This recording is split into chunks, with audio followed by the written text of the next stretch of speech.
A man was arrested and millions of dollars worth of counterfeit goods seized following an operation in downtown Kingston Thursday by the Counter-Terrorism and Organized Crime Investigation Division.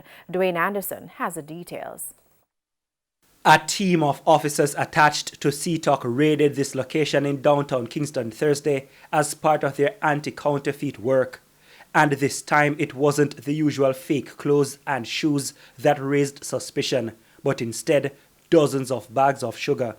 The sugar valued at $10 million was imported and is part of a thriving black market locally. Companies, they are authorized to bring in brown sugar with a permit for specific purposes, whether it is for your bakery or for your juice production. So we discovered that they bring the sugar for those specific purposes and then they sell some on the black market. So there has been an uptick. Investigators explained that the distribution point is part of a well-planned operation, as most of the sugar is packaged in bags bearing the label of one of the authorized local sugar producers, which helps to hide the goods in plain sight.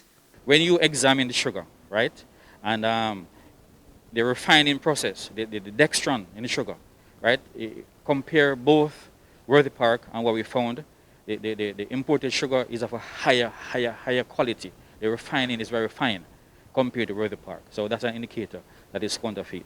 Look at the environment, rats, the smell, and this is sugar that people are putting into their cake, into their tea, whatever, and it's going near your system.